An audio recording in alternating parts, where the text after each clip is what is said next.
Ahora haremos el segundo tema, imagenología en lesiones traumáticas osteomusculares. Aplausos, por favor.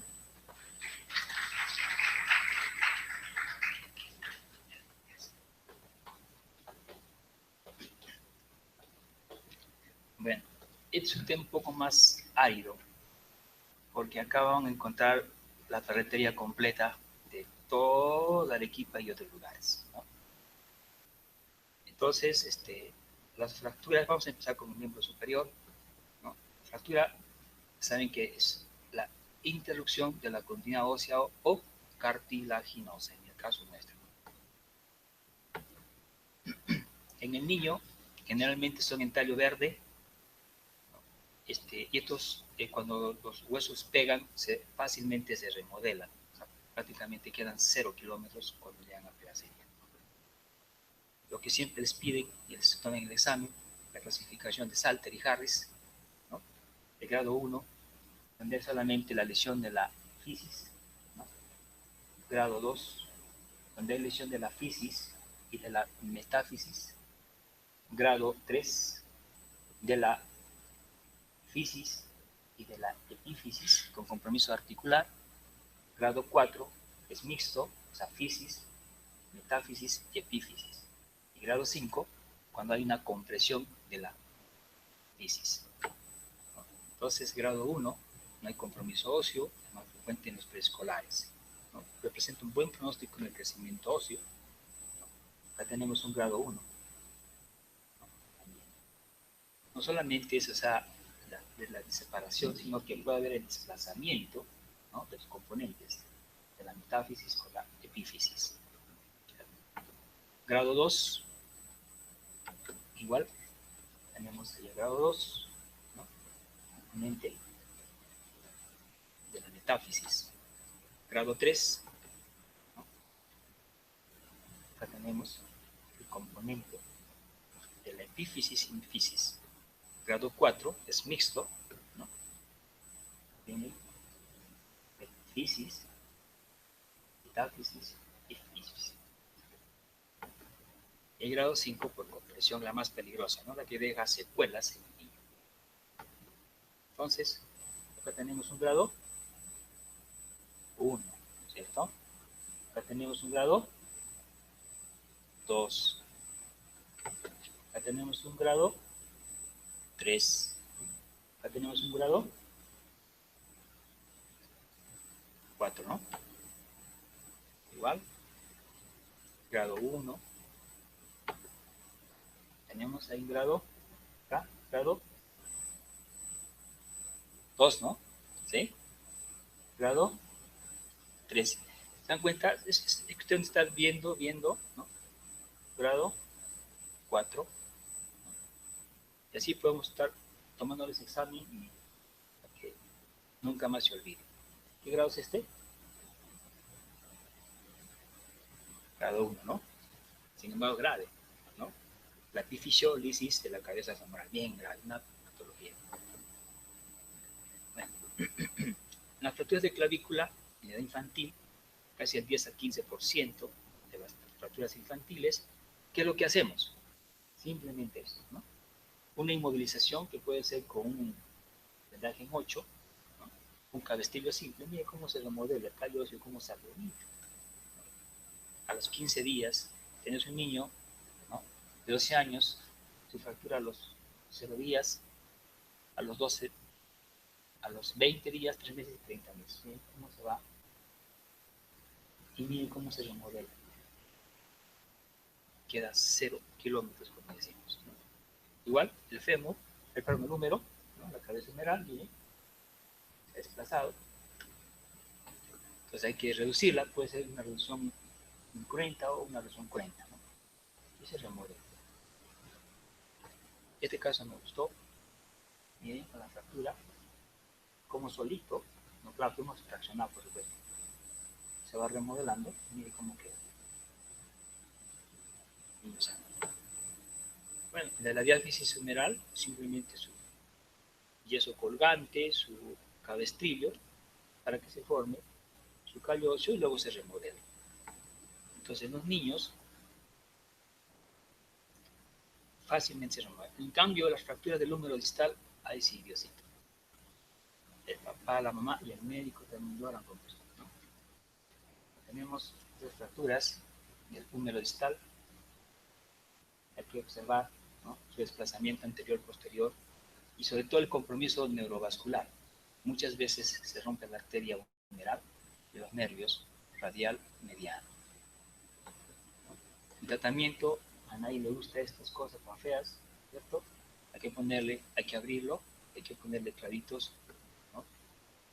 En cambio, en el antebrazo radiocúbito es más fácil. Hacemos una tracción, ponemos nuestro yesito y puede pegar fácilmente. Como acá. O algunos quieren que sea bien estético y usamos las placas y los tornillos, que le quede alineadito. En el radio distal, ¿no?, hay las diferentes formas. Estos se consolidan fácilmente, pero cuando hay desviación hay que hacer tracción, maniobras de reducción y también consolidan fácilmente. En el adulto no es así.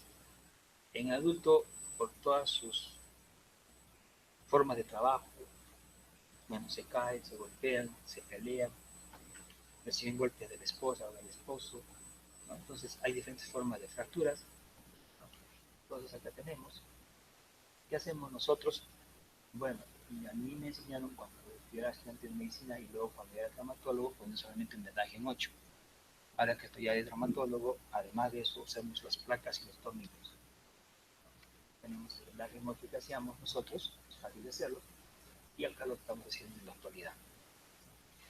Esto es lo que hacíamos, un cabestillo simple, un vendaje, ¿no?, en 8.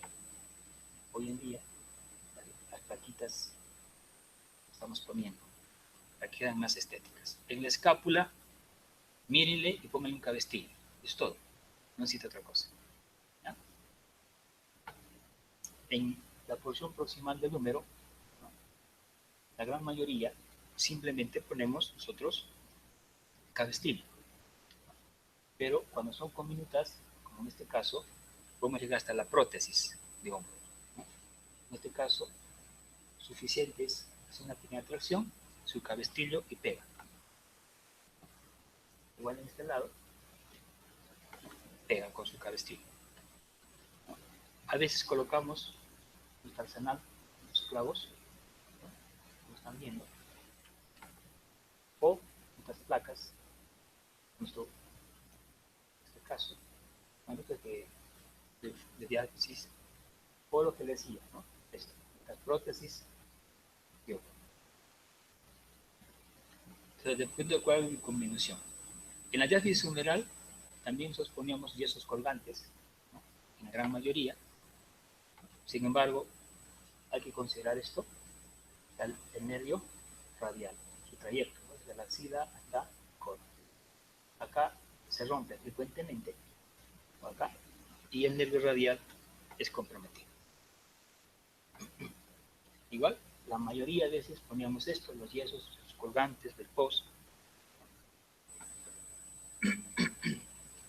Sin embargo, hoy en día también estamos viendo nuestro arsenal de ferretería. Los clavos endomelulares, bloqueados, o cuando son comunidades expuestas ponemos nuestro fijador externo. Igual que en el niño, en la fractura del húmero distal, cuando miramos esto, pues las cirugías demoran 2-3 horas de cirugía para poder reducir y poner todo este arsenal que está bien. Aparentemente acá parece fácil, y cuando está completamente destruido la parte distal del húmero, hacemos esto, la prótesis de codo. Estos son fáciles de tratar, fáciles de reducir, pero como cuando nos viene esto, lloramos y lloramos. En las diferentes formas de poner las plaquitas, los tornillos, ¿no? En el antebrazo, en el cúbito y en el radio. En el cúbito proximal tenemos el olecrano. Entonces, esto hay que reducirlo porque es muy importante para sostener el codo. Hacemos con el cerclaje, ¿no?, el obenque o sus tornillitos.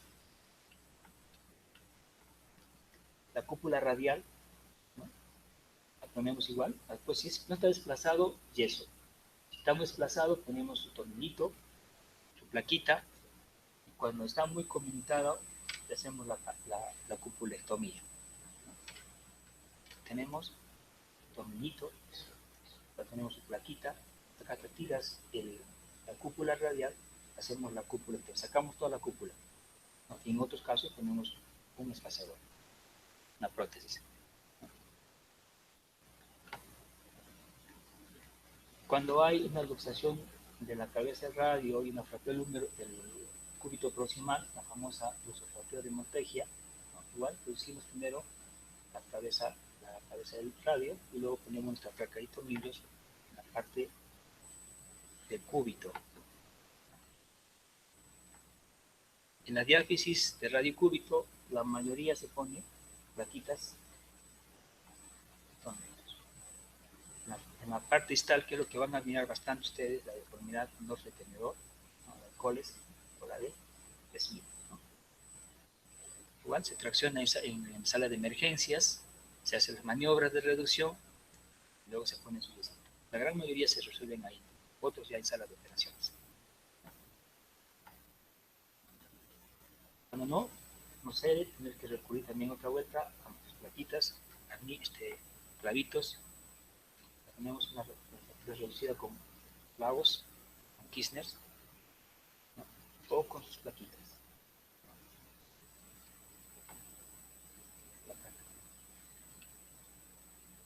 Igual, su plaquita o su fijación externa, ¿no? Cuando está comunicada el radio distal. Acá, este paciente, como están viendo, está totalmente comunicado su fracturita. Entonces se le puso su fijador externo, como están viendo. Se le sacó el fijador externo y ahí quedó. Las fracturas escafoides, saben que tienen irrigación terminal, o sea que el riesgo de necrosis es alta, ¿no? En los metacarpianos, la gran mayoría ponemos yesos, cuando estamos desplazados ponemos clavos y a veces ponemos también tornillos. En miembro inferior, la pelvis, tenemos fracturas del isquio, entonces por abusivas, por arrancamiento. Entonces, hay que considerar primero el ABC, ¿recuerdan? Si el niño, si tienen cómo está la presión, cómo está su hemoglobina, etcétera, porque estos se sangran demasiado, ¿no? Entonces, está en cuidados intensivos. Acá tenemos la acetábula, que hace tracción del miembro inferior. Esto es simplemente descanso en su camita, tranquilitos, igual tener descanso en su camita. O sea, dependiendo del tipo de lugar, por ejemplo, esto tenemos que tener su hamaca, ¿no? Es la reconstrucción de todo el anillo pélvico. Acá tenemos su hamaca, ponemos en esta cama, ¿no? Y acá son las plaquitas también los que usamos de vez en cuando. En el eje femoral, en la proximal, medio y distal, en el proximal tenemos nuestras placas acumuladas, ¿no? Clavos endomedulares, trabados. Es para que tengan una idea de todas las cosas que hacemos nosotros. Yo sé que no les gusta a ustedes, ¿no? La fijación externa o sus placas y tornillos. Las consideraciones especiales en fractura de fémur: 1. La hemorragia. Paciente que viene con fractura de fémur tiene que pedirle la hemoglobina y tomarle la presión arterial. Lo otro, la embolia grasa, que se produce frecuentemente. La gran mayoría de embolismo graso condiciona muerte súbita, ¿ya? El paciente está pasando de cama a cama, ¡pum!, se murió, paro cardíaco. ¿Por qué? Porque es una embolia pulmonar, ¿no es cierto?, de urgencia. Igual que el codo, las fracturas supracondilias del fémur son bien complejas, hay que tratarlas con placas y sus tornillos. Algunas veces hacemos la tracción y el enyesado, miren cómo queda. De rótula, después ponemos el tratamiento conservador con su cáncer de yeso. Cuando no, ponemos el tornillito. Cuando no, el obenque. A veces llegamos a la palectomía total.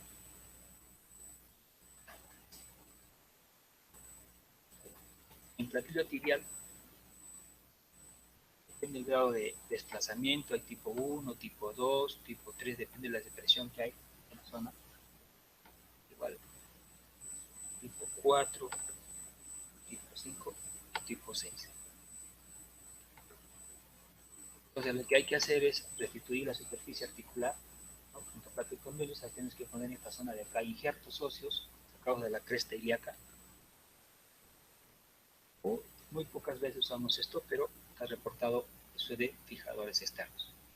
Las deficitarias de tibia, ponemos el clavo endomedular, las placas y tornillos, ¿no? O fijación externa cuando hay gran compromiso de las partes blandas.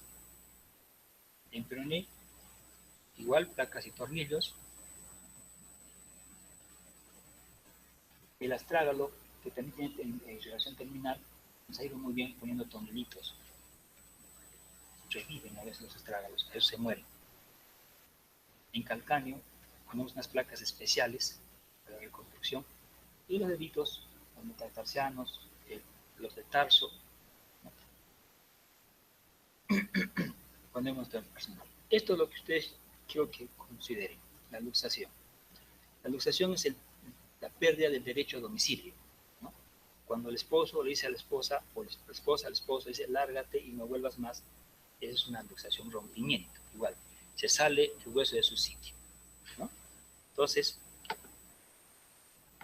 acá tenemos cómo en el codo se sale, ¿no? Está el derecho, la pérdida del derecho de domicilio. Hay diferentes, o una subluxación. En este caso, miren, ¿no? Está ligeramente subluxado. Acá tenemos una luxación de rodilla, luxación de cadera, luxación de hombro. Ya hablamos al comienzo, la luxación congénita de cadera, miren cómo está el niño luxado su caderita, ¿no?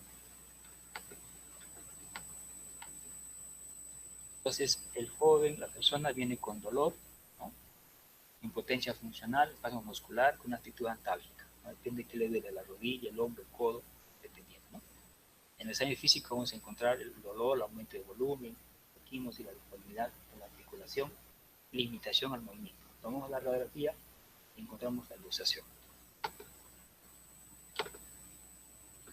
Tenemos una luxación. Entonces, de hombro, ¿qué hacemos? Tenemos la luxación, hay que reducir lo más pronto posible, inmediatamente posible. ¿Por qué? Porque si no, tienen las complicaciones neurológicas y vasculares.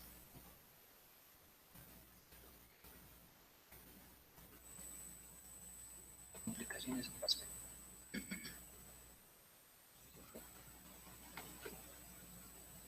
Ahí tenemos una luxación de tobillo,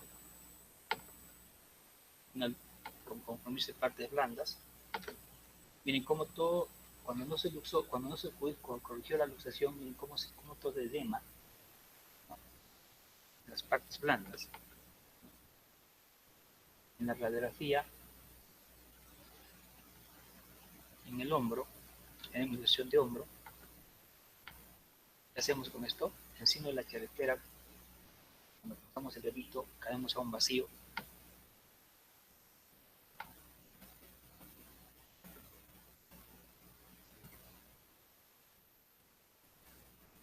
¿Qué hacemos? Hay que reducir. La reducción es como el cangrejo, o sea, el momento del cangrejo, para atrás, todo para atrás, ¿ya? Entonces, cuando salió el hueso, pues hay que recorrer el recorrido hacia adelante, ¿ya? Entonces, acá tenemos esta maniobra de la técnica de Hipócrates, ¿no? Que es donde se pone el pie, ¿no? En la axila. Entonces, cuando uno va a hacer la reducción, va a sentir ¡crum!, ¿no? Y ya está, eso entra a su sitio. Otra maniobra, la maniobra de Cochlear, se sienta al paciente y comenzamos a manipular y terminamos, ¿no? O lo que hacemos finalmente en emergencia, a veces la tracción y la contracción. Al estudiante de medicina le jala, el médico jala el brazo y ¡trum! Dentro, ¿no? O lo echamos al paciente para que esté mirando a la señorita del frente, le ponemos una pesa en la muñeca y solito, ¡toc!, entra el hueso a su sitio, ¿no?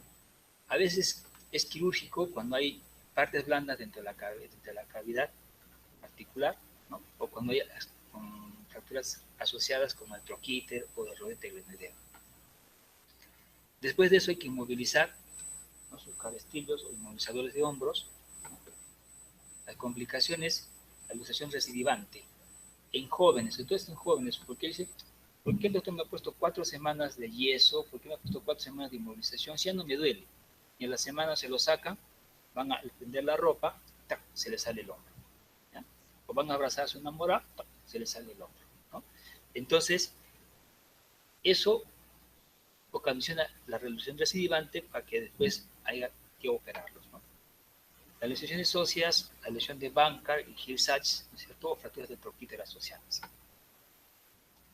Y como decíamos, las complicaciones neurológicas, en este caso del nervio axilar o del nervio circunflejo, son pacientes que no pueden decir o estirar los hombros, ¿no? Levanto el hombro, no puedo. ¿Por qué? Porque está lesionado el nervio axilar y el circunflejo.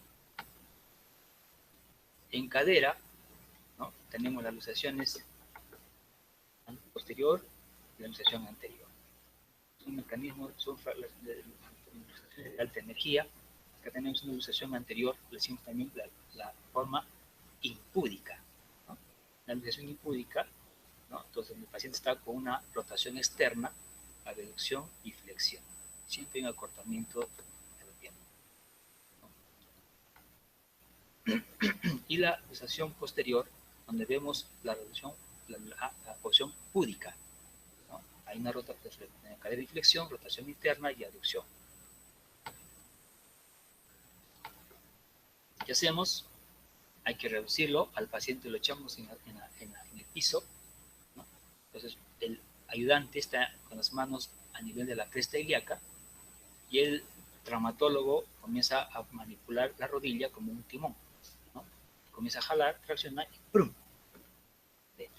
O lo echamos al paciente en la mesa, ¿no?, y comenzamos a traccionar poco a poco la cadera hasta que sentimos cómo ingresa en la cabeza femoral en esta. Cuando es irreductible, pasamos a la cirugía, ¿no? Entonces, ¿y qué vamos a encontrar? Paciente que se ha luxado la cadera, el 100% va a eso, a la necrosis, perdón, a la artrosis de la cabeza, de la articulación, y un 5-40% a osteonecrosis. En cuanto a las complicaciones, la lesión del nervio ciático, la lesión del nervio femoral, ¿no?, la tromboembolia y la osificación heterotópica. En la rodilla se asocia generalmente a los ligamentos cruzado anterior, cruzado posterior, colateral medial y lateral, ¿no?, se encuentran rotos la mayoría de veces, ¿no? Hay que observar el pulso pedio, porque la gran mayoría de veces se rompe también la arteria poplitea, por lo cual es una emergencia.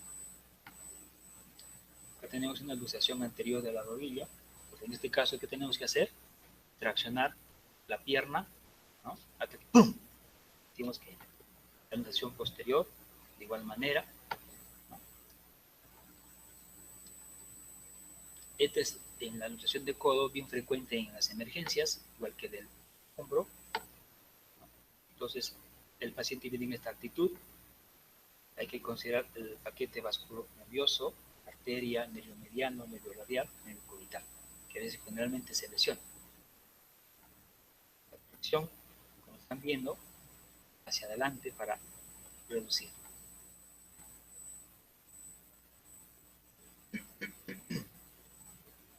Las falanges que ustedes van a ver frecuentemente, hasta que de repente van a reducir ustedes mismos, ¿no?, se tracciona. Tenemos ahí una luxación de la falange del pulgar, ¿no?, expuesta, tenemos expuesta, la tracción de dedo, la falange proximal, y creo que es todo.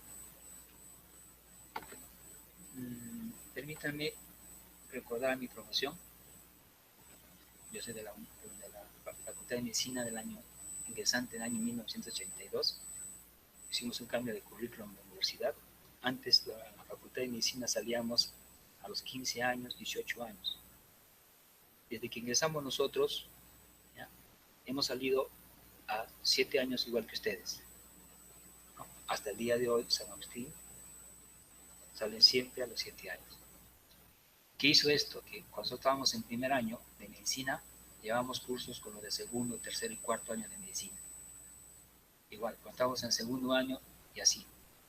Nos miraban nuestros amigos mayores y nos decían, ustedes van a ser los peores médicos porque están avanzando sin conocer realmente la medicina. Sin embargo, hoy en día las cosas dicen diferente. Este año hemos cumplido los 25 años ya. Hemos tenido un asado especial en la Facultad de Medicina, ¿no? Hemos cumplido nuestra boda de plata. Y todos nuestros egresados, o sea, que hemos salido, todos son especialistas. Están en el Perú, están fuera del Perú, ¿no? Entonces, estos jóvenes, ¿no?, han venido en el mes de marzo. Entonces, son algunos de ellos, ¿no? De repente los reconocen sus profesores, amigos, tíos, papás, de repente, ¿no? Entonces, permítanme recordarlos a mi promoción. Y como ellos, yo quisiera que ustedes también, de acá 25 años, cuando salgan, se recuerden cómo estaban sentados acá, cómo fueron, y sean brillantes y excepcionales profesionales. Gracias.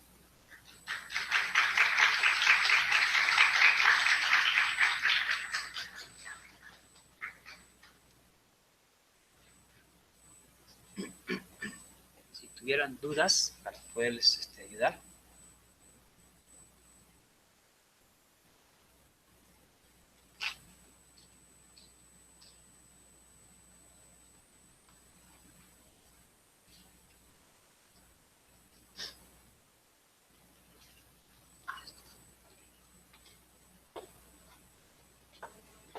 Agradecemos al doctor Julio Paja por sus ponencias. Aplausos, por favor.